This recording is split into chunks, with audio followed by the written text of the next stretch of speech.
when investors or business people think about how to deploy their capital and how to deploy their time, they always think in terms of ROI. Very often people make money through the discipline of ROI. They abandon that discipline when it comes to giving it away, and they don't ask the same questions that enable them to make efficient allocations of capital and to achieve significant returns for the money and time invested. Welcome to 20-Minute Leaders. Just sit back, relax, and learn from the leaders of today. It's a journey. Each one is different, unique, inspiring. Let's get started. 20-Minute Leaders is a proud supporter of Make-A-Wish Israel and Tech to Peace, and is in proud collaboration with Secret Chord Ventures, J Ventures, Riverside FM, Fusion VC, Birthright Excel, J Impact, Leap, Google for Startups, and Hippo, and in media partnership with C-Tech.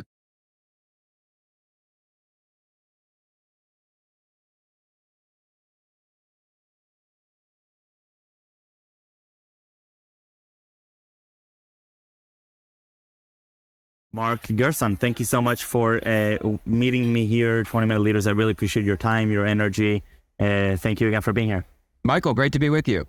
Wonderful. Huge fan of your work. Definitely the impact you've had on this world and on so many different people and so many different initiatives, I think is remarkable. I'm looking forward to not only learning about these initiatives and the impact you've had, but also the thesis behind how you've made it. So without further ado, let's just get into it. Mark, tell me a little bit about yourself, your journey, a little bit about where you grew up and where you came from. How did you even get to this concept of philanthropy and ROI impact driven? Yeah, so I grew up in Short Hills, New Jersey, and then went to Williams College, graduated in 94, then taught at an inner city high school in Jersey City before going to law school at Yale. And I started Gerson Group, GLG, during my third year at Yale. And Thomas Lamert and I launched it really right when I graduated in May of 98. And the company did pretty well pretty quickly. We were very fortunate in that regard. And so I was able to begin my philanthropic journey really in the early 2000s.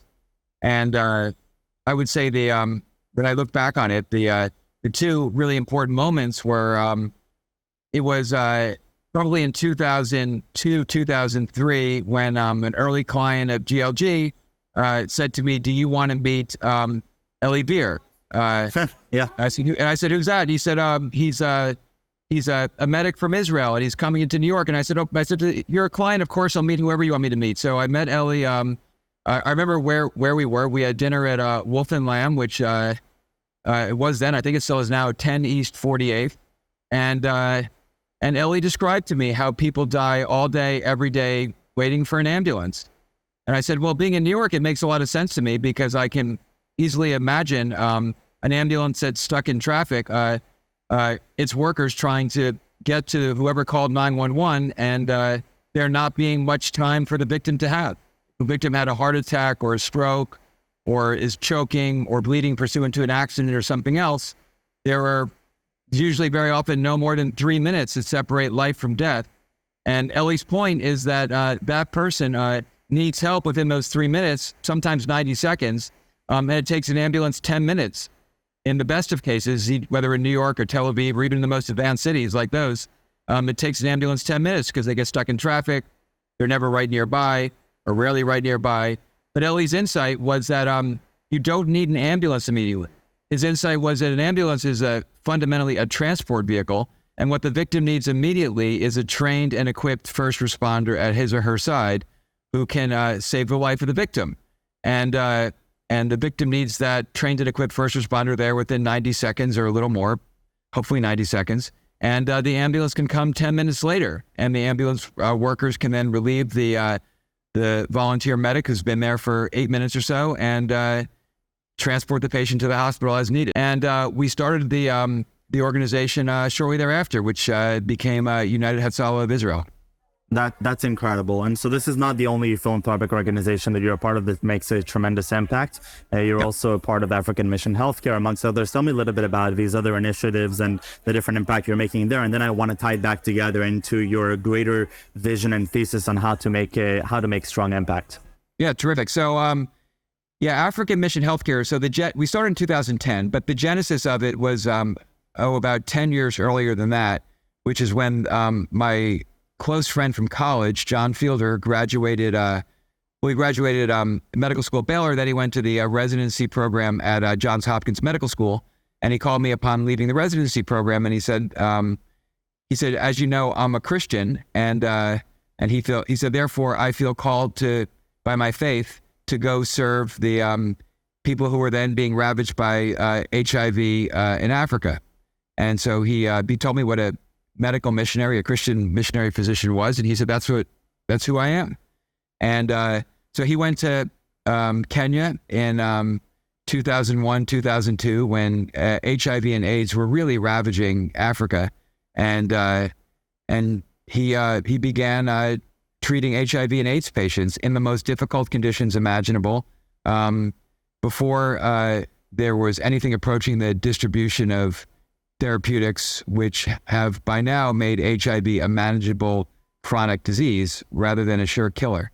And so John was there early on, and he was treating patients before PEPFAR. PEPFAR is the President's Emergency Plan for AIDS Relief, which was President Bush's plan announced in 2003, which has been almost certainly the greatest American humanitarian intervention since the Marshall Plan. It saved tens of millions of people in Africa from sure death from HIV, which was a humanitarian victory of extraordinary proportions. And simultaneously, it prevented what would have been failed states throughout Africa, because HIV would have taken down governments.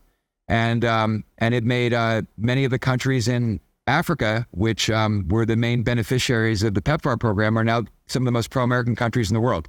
So it was a huge success all along. So John was one of the doctors on the ground implementing it, and he was traveling throughout Africa working with HIV and AIDS patients, and said, the biggest humanitarian problem in the world is the lack of access to care for almost everybody in Africa, whereas most African countries had one doctor for every 30 to 50,000 people, which meant that whether you had HIV, a pregnancy complication, your daughter broke her leg, whatever it is, you weren't going to get any treatment, or certainly any decent treatment.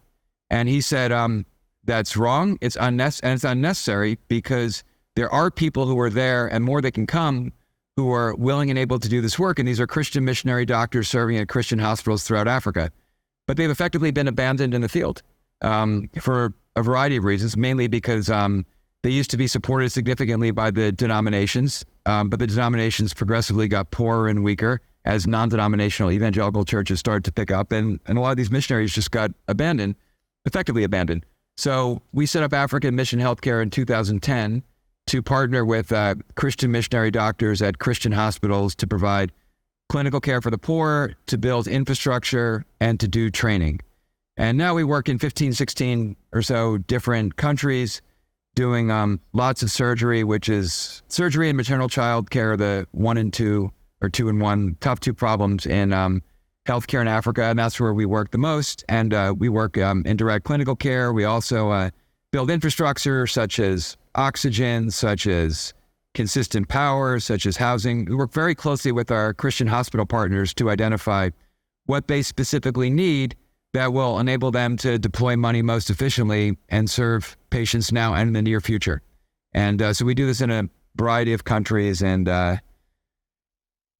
for basically collectively every kind of condition. That's incredible. To tie it all together, you're also passionate about history. You're writing books on history. You're connecting. It's a really a holistic thing. What is it about history that really excites you? How does this all tie into your greater vision for your impact and the things that you really care about and you're devoting your time to? Well, my last book was came out in 2021, Pesach, which was of course the spring, and because Pesach's the quintessential spring holiday, and it was on how the meaning of life is revealed in the Haggadah.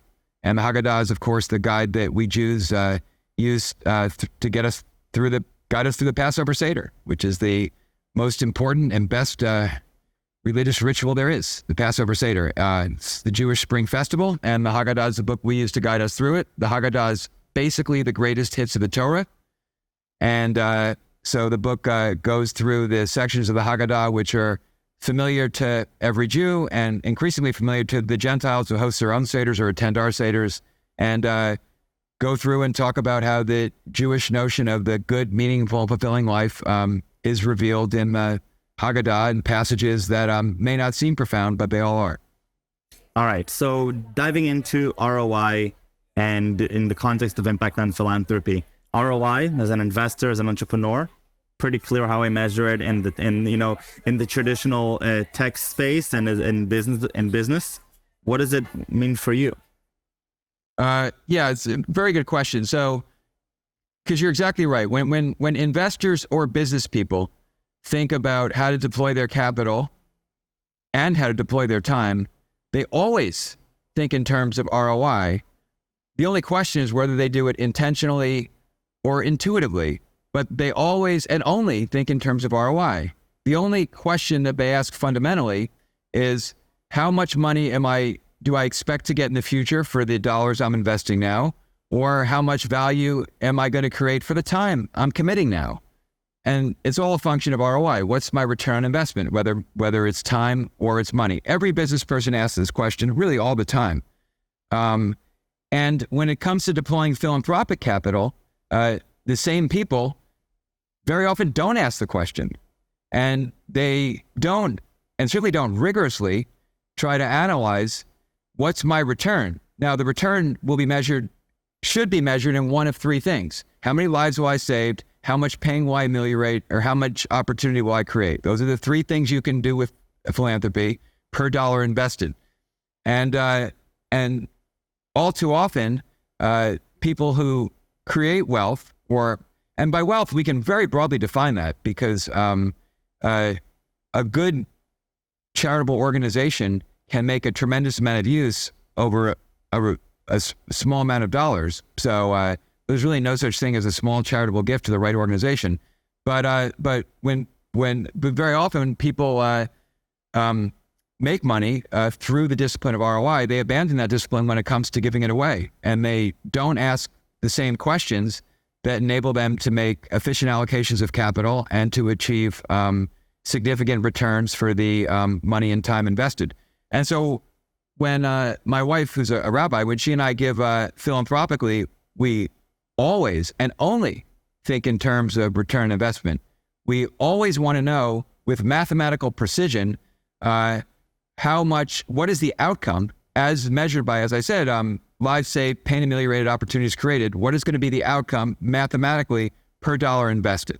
And any decent charitable organization and any decent philanthropic endeavor lends itself to precisely that question. And by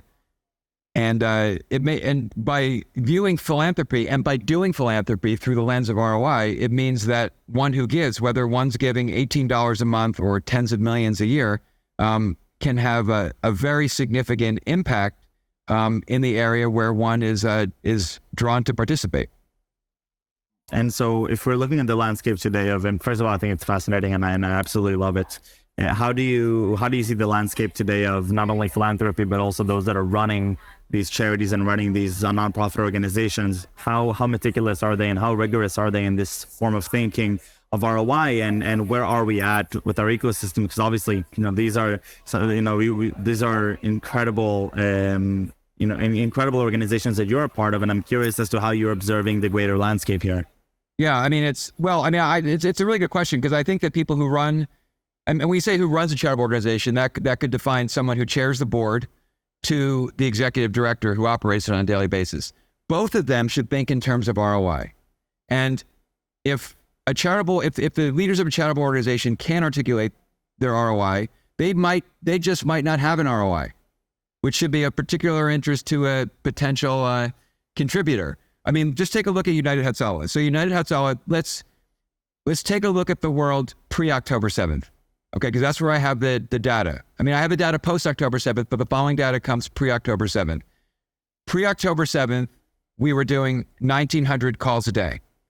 This is throughout Israel, and our volunteers, of course, are Haredi Jews, secular Jews, Arab Christians, Arab Muslims, men, women, everybody. Collectively, Druze, everybody. They're doing 1,900 calls a day. According to studies of 911 systems in the U.S., which would be exactly the same as in Israel because the call distribution is precisely the same. People have heart attacks and strokes and choking and bleeding everywhere. There's absolutely accidents. There's absolutely no difference. 6.9% of calls to 911. In Israel, we're 1221, but 911, again, the same thing. Our 6.9% are potential life-saving interventions. So let's say that we're able to save approximately half of those. Some people would not have died. Some people die anyway. But let's say by getting there within the 3 minutes to separate life from death, by getting to the accident victim who's bleeding out, by getting to the choking victim who's about to suffocate, by getting to the heart attack victim before his heart's about to give away, we're able to save a lot of lives. So let's say we were able to save half of the potential life-saving interventions. And then let's say that we put a 15% value. We say that every non-potential life-saving call is worth 15% of a potential life-saving call because it can't be worth nothing. I mean, if we're helping a pregnant woman give birth in a vulnerable moment in her apartment, it may not be saving a life, but it's really valuable. So you have to value it at something. So you take all the lives saved, plus you put everything else at 15% of a life saved, and then you take our annual budget, which is around $55 million a year, and it comes out to about $500 per life-saving equivalent. So that's our ROI. You put $1 in, you put $500 in, you basically have the equivalent of saving a life. Unbelievable. And that similar kind of math should lend itself to everything. I mean, at our work in Africa, we know that that if only about 20% of women who need a C-section will get one. So a lot of what we do is build maternal child health capacity. So for instance, at our clinic in Uganda, which is one of the main areas where we do maternal child care, we know that for about $350, we can enable a woman who needs a C-section to get it while training other providers to learn how to do C-sections so that the discipline of performing C-sections can be expanded throughout Africa. So if a woman needs a C-section and doesn't get it, one of three things will happen. She's going to die, which is why 1 in 38 women in Africa die on childbirth. She's going to get a fistula or she's going to get a birth injury. And these birth injuries will last until she can get surgery. And because there are so few surgeons around, that when she can get surgery, maybe never, or maybe decades. And in the interim, she's going to be urinating and defecating through her vagina and persistently leaking. So, Michael, you and I can't even imagine how degrading that kind of life is. But what we can imagine, what we can do is know that for $350, we can save that woman's life, or if she was going to live anyway, prevent her from living that kind of degrading life. So what's the ROI on that? Well, in maternal child care, you have double the ROI, right? Because you have the mother and the baby. But you actually have more than that, because if a mother has a birth injury or a fistula, she really can't be the kind of mother that she would be to her other children. She's often physically ostracized and certainly can't be the kind of mother she would be as if she weren't leaking all the time. So you're able to save a mother and her child and to significantly enhance the lives of her other children who now have a mother when they otherwise really wouldn't, all for a few $100s. So the ROI of that is spectacular. And, you know, the similar kinds of math can be applied to surgery, can be applied to HIV care. HIV care and surgery have about the same ROI. I mean, both, just to give an example, the partner we work with, Dr. Tom Katina, and anyone who's interested should just look up the profile that Nick Kristof of the New York Times wrote on Tom Katina in 2015. It's on the New York Times website, of course, but Tom serves in the Nuba Mountains, and we're his main partner there.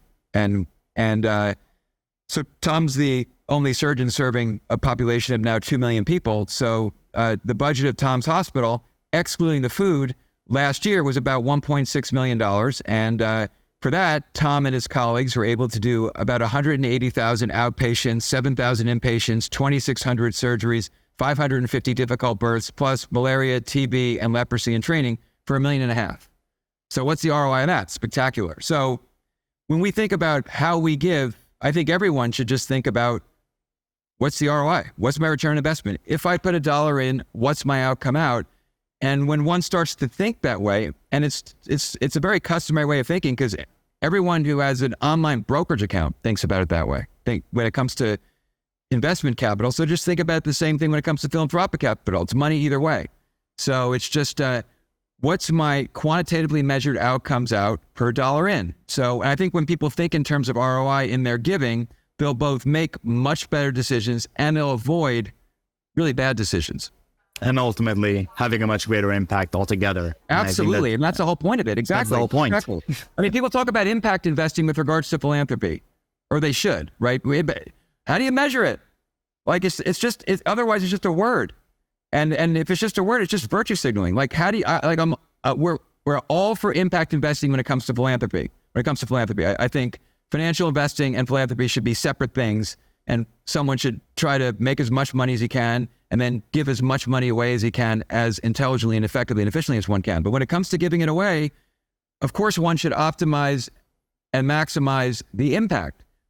People say that, and that's great, but that's just the beginning. But then how do you measure your impact? And people are gravitate to all kinds of charitable endeavors for all kinds of reasons. And that's great, because everyone can't do one thing. Like, the highest impact things we do in the world is probably providing surgery in Africa. Just okay, but people are going to be drawn to all kinds of different things, and that's fine. But whatever someone is drawn to, I think the first question you have to say, like, is this the kind of thing that lends itself to ROI? And if the answer is the opera or the ballet, the answer is it doesn't lend itself to ROI. It's not a charity. It's a consumption good where you're lucky to get a tax deduction, but don't think of it as charity, because it's not. Many universities, ballets, operas, symphonies, that whole category of things, it's with some exceptions, like obviously a university medical school that does certain research in a certain area, that's different. But by and large, these things, they don't lend themselves to ROI, and in some cases have negative ROI. So, but if one gravitates to a certain cause, perhaps because of a personal experience, perhaps because of something they observed, wonderful. But approach the cause with a lens to ROI. And whatever, and the ROI in giving can be spectacular. Really, one of my mentors in philanthropy is John Kirtley, who lives in Tampa, and John is a real champion, both as a leader and also as a philanthropist. He's given away a ton of money himself, and a ton of the percentage of his wealth. He makes money and then gives it away to enable poor children in inner city Florida to get effectively school vouchers, educational opportunity scholarships. And John has transformed the lives of hundreds of thousands of kids. And the ROI is so measurable. I mean, if you invest X thousands of dollars into helping a child attend the school that's right for him, and he can measure by test scores, by college, by whether they go to college, by where they go to college, by a whole variety of other metrics, the life improvement based upon the education that he's investing in. Again, great ROI. Incredible.